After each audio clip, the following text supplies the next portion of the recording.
له تا سره هر عمل کېږي هغه دغه ریاست له تا سره کوي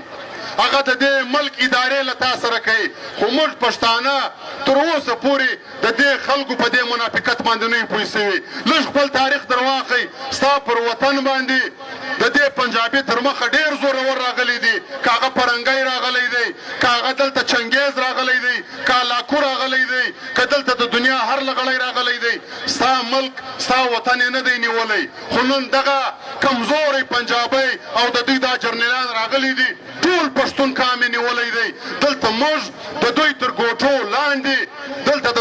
زلالت هغه د آخري درجې ژوند کوو وجه څه شي ده وجه یې دا ده چې په دوو خبرو یې زما قوم دوکه کړی دی یوه خبره یې دا ده چې موږ او دوی خو ټول مسلمانان یو مسلمانان سره ورونه دي او دویمه خبره یې دا ده په هره ترانه کې دا خبره غږوي چې هیڅ پرچم کې سایه تلی هم یې دا تر ټولو غټ منافقت دی د پنجابي استعمار د خوا زما قوم یې 88 کاله په دې دوو خبرو دوکه کړی دی موږ دا پوښتنه ځین کوو چې هیڅ پرچم کې سایه تلی کیسې هم یې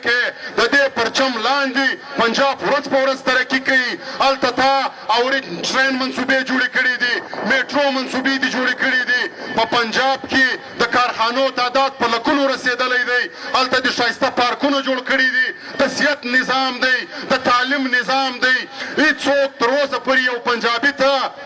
تر سترګو چپ نسي کتلی خوشحاله خوشحالي ده او بیا بله واورئ عزیزانو چې د نن څه یو 8 کاله مخکې تاسو به یو واقع لیدلی وي په پنجاب باولپور کې صلاح الدین نامي یو لیونی منټله کس و د بینک ATM کارډ دا ماشین ته ننوتلی و هلته هغه ماشین یې رایستی نو د بینک د سکیورټي ګارډانو په مزاحمت کې هغه لیونی وژل سوی و د هغه بعده د هغه د کورنۍ سټیټمنټ هم رالی چې د دې دماغي توازن ټیک نه و د ډاکټرانو میډیکل رپورټ هم رالی چې د دې دماغي توازن ټیک نه و خو د هغه واقعې په خلاف باندې د دې ملک وزیر اعظم هغه وخت په ملک کې نه و د باندې و د هغه ځای سوی ټویټ وکړئ چې دا یو ډېره غټه واقعه سوې ده GIT کمیشن یې جوړ کړئ دا اعلان یې وکړئ د سپریم کورټ چیف جسټس د دې واقعې نوټس واخیستی د پنجاب وزیر اعلی او د پنجاب IG پولیس د دې نوټس واخیستی جبکې ټول ملک او ټول د هغه کورنۍ په خپله دا ویل چې دا یو منټله کس و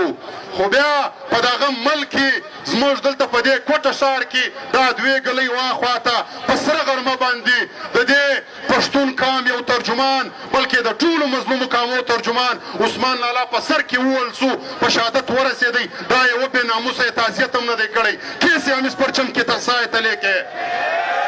دا هغه درواغ دی چې زموږ پښتون قام یې په دوکه کړی دی زما د قام د یو رابر تعزیت نسي کولی او د پنجابي لیوني باسخاص کېږي د هغه پر مرګ باندې جوډیشل کمیشن جوړېږي بیا څنګه موږ تر دې جنډې لاندې یو بیا تاسو ولیدل عزیزانو چې په دې بوري ښار کې د مازدیګر د اذانو سره ارمان لونی په دا سر کې ووښتی په شهادت یې ورسوئ 6 میاشتې موږ احتجاجونه کول تشې پایار زموږ چا نه اخیستی بیا تاسو ولیدل عریف افغان د روژې په میاشت کې د روژه ماته څه 2 منټه مخکې کور ته روان ولو په دا سر کې په ګولۍ ووښتی د ده د ګولۍ اواز په کور کې د ده ماشومان واورېدی او بیا زموږ هغه په یاد دی چې د خیبر پښتونخوا چې پولیس او د پنجاب گورنر ټویټ کړی ولو چې موږ کوتمار مهم شروع کړئ زما د قوم یو سیاسي کارکن یو مبارز هغه تا په شهادت ورسوئ او تا دا ټویټ وکړئ چې موږ د کوتمار مهم شروع کړئ بیا زما قوم په دې خطا باسې چې هېڅ پرچم کې سایه تلی هم یې کې دا اوس عزیزانو 2 کاله مخکې په اسلام آباد غوندې سیف سیټي ښار کې په سپینه ورځ باندې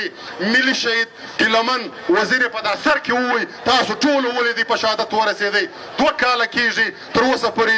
د ده هېڅ د انصاف توقع موږ نسو کولی بیا زما قوم ته وایه چې هېڅ پرچم کې سایه تلی هم یې کې یا بیا دلته په دا خبرو زموږ قوم خطا باسي چې موږ خو مسلمانان یو راسه په مسلمانۍ کې سره کښېنو علما ناست دي دا څنګه مسلماني ده ګې زما د صوبې غدی زما په صوبه کې زما ټول د دې صوبې شهریان د ګیس سمیرومه دي تا در پنجاب تر هر کلي پورې ګیس رسولی دی بیا دا څنګه مسلماني ده چې پرون دلته پرنګی زما پر وطن باندې حملاور و زما وطن یې قبضه کوئ ته د پرنګي په پوج کې سپایي ولې د پرنګي وردۍ دې اغوستې وه د پرنګي توپک در سره و د پرنګي تنخوا دې خوړله زما پر قوم باندې دي د پرنګي کومک کوئ زما وطن دې پرنګي ته ورنیوئ او د پرنګي دپاره دې ګوړاګان مینځل د دوی سپیان دې صفا کول نن راغورځېدلی ما ته وایه چې ما او تا خو مسلمانان یو سره ورونه یو نو ستا مسلماني خو ما لیدلې ده چې ته د پرنګي په پوج کې ولې د هغه سپیان او ګوړاګان دې ورمینځل ما د پرنګي خلاف مبارزه کوله باچا خان 40 کاله جیل ویوړی خانه شهید 30 کاله جیل ویوړی په دې وطن کې د پرنګي سره په مبارزه کې زما د وطن په سراو شهیدان سوي دي او تا د پرنګي سندرې ویلې نن زما ساده قوم په دې باندې خطا باسي چې موږ مسلمانان یو سره ورونه یو عزیزانو یوه صفا خبره دا ده چې تر څو پورې تا خپل دشمن نه یې پېژندلی تا هغه جنګ څنګه کوې ته د چا خلاف کوې لہذا په جنګ کې تر ټولو ضروري دا دی چې ته به د خپل دشمن پہچان کړې نو دا که دلته پښتانه مني که نه مني که موږ ژوندي وو که نه وو دا چوک دا خلک به ګواه وي موږ دا وایو چې دا پنجابي استعمار ستا دشمن دی دا ستا د ژبې دشمن دی دا ستا د ثقافت دشمن دی دا ستا د تاریخ دشمن دی دا ستا د قوم دشمن دی د تیرو اویا کالو ستا د قوم سره چې هر فساد کیږي د هغه تر شا د دې پنجاب جرنیلان دي دا باقاعده د یو پری پلان منصوبې تحت کیږي دا څه حادثاتي واقعات نه دي دا څه آسماني آفات نه دي چې پر تا باندې نازله سوي دي دا هر څه د منصوبې تحت کیږي کې ستا وکیلان ووژل دا هم د منصوبې تحت ووژل په دغه وکیلانو کې به نن ججان فارغه کېدل او زموږ د دې قوم مقدمه به هغو ججانو کوله په ډېره منصوبه دا وکیلان ستا د لاسه واخیستل ستا هغه سیاسي یو ورکر یو مشر چې هغه د قوم نمایندګي شروع کړي د ده د خوا دمکیانې را شروع سي ده یې په سر کې وویل تاسو یې جلا کړي ستا هر هغه کاروباري سړی چې هغه په خپل کاروبار کې د خپل قوم بچان د ځان سره ملګري کوي دا قوم ته ترقي ورکوي هغه دی نه هیله کوي سټوډنټ دې نه هیله کوي ډاکټر دې نه هیله کوي انجینر دې نه هیله کوي تجار دې نه هیله کوي ملا دې نه هیله کوي د یوې طبقې سړی دې نه در پرېږدي او موږ پښتانه لا ناست یو چې موږ د کومې ورځې انتظار کوو تاسو د اسمان د فرشتو په انتظار یاست چې هغه راسي ستاسو په دغه حالت باندې وژاړي که د دنیا د نورو قومو په انتظار یاست چې هغه راسي خپل حالت به په خپله سموو سره جرګه کېږو به چیرې دي هغه پښتانه چې دلته په قبایلي علاقو کې پر 15 فوټه مځکه باندې خپله ورېنداره کونډوئ خپل وراره یتیم کوئ دلته ټول وطن پنجاب نیولی دی پر دا چې ستاسو خوله بنده ده دا بېننګي ده دا خپل وراره یتیم کول خپله ورېنداره کونډول دې ته غیرت نه وایي غیرت دې ته وایي چې د ورېندارې پر سر پړونې ور واچوې د وراره پر سر لاس کښېږدې پښتانه په خپل منځ کې دا ټول نفرتونه سره لرې کړي د وطن دپاره وجنګېږو د دې خاورې دپاره وجنګېږو دا خاوره مقدسه ده دا زموږ مور ده دې موږ ته ژوند راکړی دی او چې مړه سو دا موږ ته په خپله غېږه کې ځای راکوي نو عزیزانو موږ خواست دا کوو په خپل منځ کې دا تربورګلوۍ دا نفرتونه دا کمانډرۍ ممانډرۍ دا پرېږدئ زه ډېر واضح وایم چې دا کوم زموږ په وطن کې ټوپکماران ساتلي دي دا د کمانډرانو لقب چې ورکړی دی په دې کې کمان نشته دا تش ډران دي دا زما وطن ته پردی جنګ راولي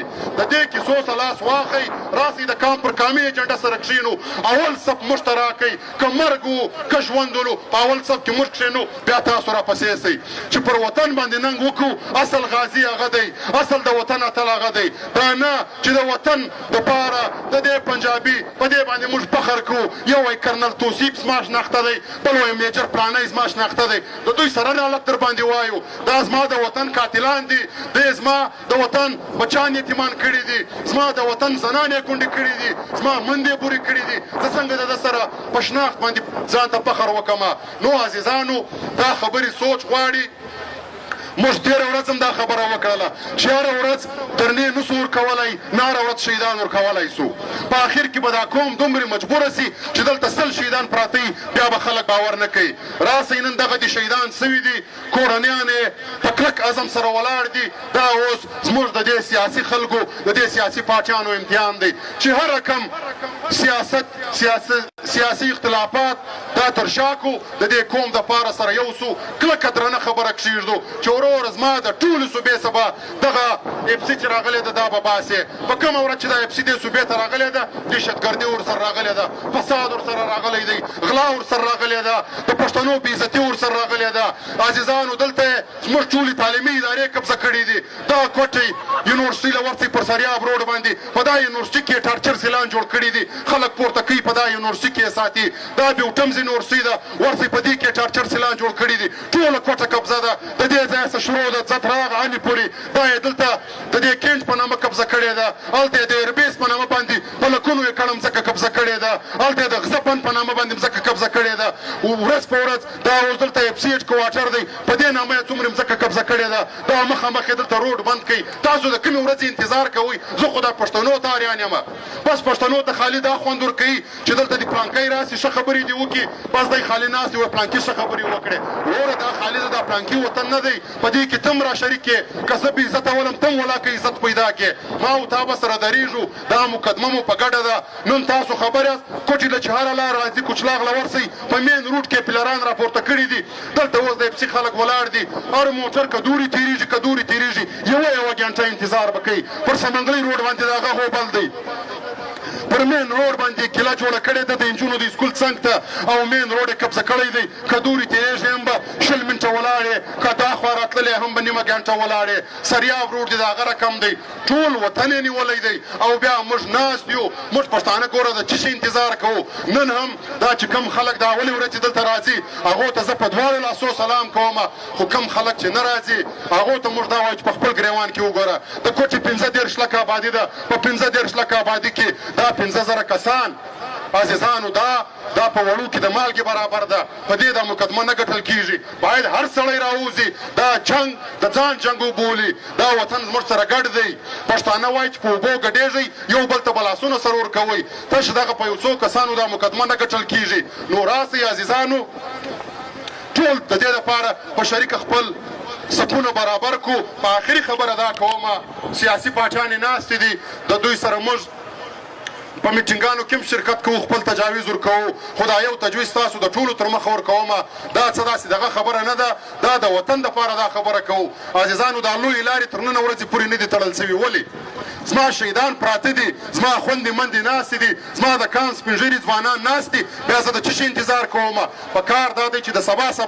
د دې ټولې صوبې ټولې لویې لارې وتړل سي دا هېڅ بده خبره نه ده د هغه ټول سیاسیان چې په الیکشن کې دوی سیټ نه وګټي بیا دوی دا لویې لارې نه دي تړلي وایي زما سره داندلي سوې ده نو د داندلي دپاره چې زه دا لارې تړلی سم د دې شهیدانو دپاره نه سم تړلی د دې خوندو مندو دپاره نه سم تړلی په کار دا دی چې فوري طور دلته سره کښېنو هره پاټۍ په هره ضلع کې 50 کسان راوباسي ټولې لویې لارې وتړو دا ټوله صوبه ورته بنده کړو دا د هېچا د پلار زامن نه دي ټولې معتبره نه دي دا پنجابي جرنیلان چې دوی به زما خبره نه اوري دلته یې 4 فوټه زیال انګوره روان وي موږ په خپله دا وایو چې دا پام 47 دی بیا د ده سره زه ولې کښېنم د دې کم اختیار دی د دې هېڅ اختیار نشته د دې هېڅ اختیار نشته دا چې برته دلته له تا سره کښېني بیا دلته یو صوبېدار ته ریپورټ ورکوي چې میں گیا وہاں پہ یہ باتیں ہوئی لہذا په کار دی چې درنه خبره وکړو موږ کام ولې ځان دومره سپکوو چې دلته دا یو 4 فوټه سړی را روان دی موږ به دې ته ناست یو موږ ته به ذمهواره خلک راځي چې دلته د دې ملک پالیسیانې جوړوي هغه به راځي پښتانه ولاړ دي پښتنو همت کړی دی شهیدان پراته دي د شهیدانو وارثین کلک ولاړ دي په کار دا دی چې درنه خبره وکړو او د دې ټولو صوبې نمایندګي وکړو چې دلته هره ورځ موږ درې نسو کولی لهذا دا یاست راغلي یاست د ننه بعد موږ په خپله صوبه کې دا غوبل نه منو دا غرونه چې تا کوم خلک راوستلي دي د وسلوالو تنظیمو په نامه چې دي هر څوک راوستلي دي دا دې صفایي په فوري طور کوي نه موږ په دې خبرو خطا ایستلی سي چې اسکې پیچې راه ہے اسکې پیچې انډیا سے په دې خبرو باندې ته نور خلک خطا باسه موږ تا د رنجیت سنګ د وخته څه پېژنو د هغه اولاده یې موږ ستا منافقت پېژندلی دی پښتانه یو نغدې خبرې کوو دلته را سره کښېنه که دا غوبل ختمه دلته خپله ذمهواري تر سره رسوي صحیح خبره ده که نه په کار دی چې پښتانه په خپل منځ کې سره جرګه سي زموږ او د دې ریاست صرف یوه رشته ده هغه دغه عین پاکستان دی چې دی یې نه مني بیا موږ لیونی چې ورسره منو پښتانه باید خپل صفونه برابر کړي خپله فیصله وکړي